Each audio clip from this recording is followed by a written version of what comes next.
committee. Before I take your questions,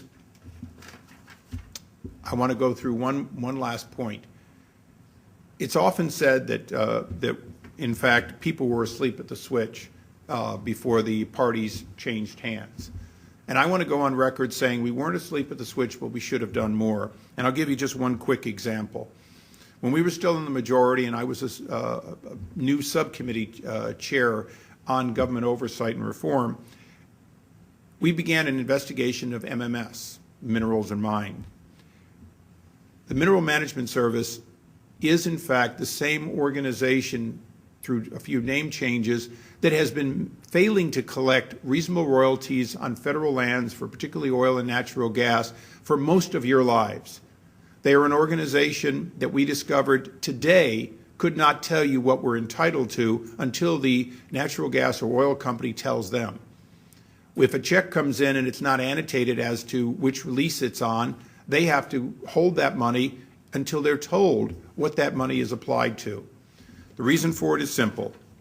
Government for too long, perhaps since Teddy Roosevelt left the White House, has always been behind the curve in assuming that the American lands belong to the American people. That's an area that we worked on. Sadly, we did not change the Bush administration's direction on their failures, and we have not yet changed the Obama administration's failures as to this organization. We will be offering legislation to take MMS out of the Department of Interior, take it completely out to where it can be managed transparently and to a great extent similarly to the IRS. Most of you probably are not aware, but the second greatest source of revenue to the federal government after your tax dollars, in fact, are from our national assets, particularly offshore. Those assets are not given the same level of scrutiny that your tax returns are given, and you're entitled to have that.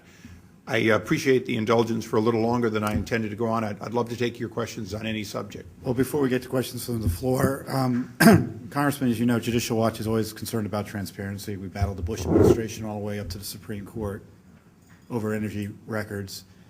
And so we were actually kind of excited to see that the Obama administration, at least rhetorically, was devoted to transparency. And obviously there's been great debate whether or not that's been affected practically. What's your view on that? And is it better than the Bush administration, or is it good in some areas, bad in others? How would you read it? Well, I've been wanting to tell a story for a long time that has a lot to do about a presidency. My first partner had started with a company that got its start building garages. And they were building garages in the 1950s because the Ratner organization, Forest City, was building homes. But in order to comply with FHA and VA, and particularly VA, you had to have a paved driveway, but it didn't require a garage. So the best way to build a successful housing development, in this case in Ohio, was you would build a house with a driveway and skip the garage because you could hit a good price point and you could qualify more people. So he came to work for this company that had been selling garages, but it built itself up to where it had a little more capital. So what did it start doing? It started building houses without garages. People who want to be president will tell you about transparency. The likelihood is that they will change from, if you will, it's all about transparency, to trust us, we've got it handled, and we don't have time for you to second guess us. This administration, candidly, has made that flip, and it's made it very quickly. The use of unconfirmed czars in a far greater number is anecdotally related. But it is, in fact, one of the problems of this administration. They came without, if you will, a real mandate for predictable transparency by its campaign pledges. If you pledge change and hope and transparency loosely, you won't get it at all. And that's one of the problems we have at this administration. It's one of the reasons we hope to change the standard from the Congress and then keep that open for following administrations. Talk a little bit about procedurally how things have been working in the House of Representatives Oversight Committee. Obviously, you've come to an agreement on this important subpoena, and congratulations on that. But is there a beginning, at least you see in the Senate, a few senators questioning the czars? You have Senator Lieberman, the independent, who caucuses with the Democrats, and Senator Feingold. Do you see it coming around by certain Democratic members that maybe we need to be a little more diligent in terms of providing oversight? Well, between elections, people are a little bit like folks on a ship looking down at the water. As the elections get closer, you're a lot more like people in the water with sharks. I think we're beginning to see that break where people are realizing President Obama does not have an election in a year and a change. Members of the House and Senate do. And so we are seeing the kind of cooperation I don't think we saw early on in the administration. And it's really for the better. The success we had when we did reach a log jam in the case of the countrywide subpoenas was that members disproportionately from swing districts, recently elected, changed their tune to the leadership and said, no, I will not come and make a vote that 6 months ago would have been straight party line. I won't make that vote. I have to face the voters, and I can't tell them that I voted against knowing what members of Congress may have gotten under the table.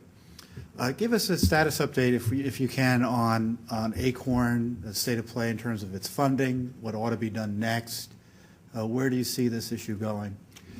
Well, as I said earlier, ACORN is a great way to say we need greater transparency in all federal funding, particularly when we have them do things like voter registration or groups are hired to work on the census.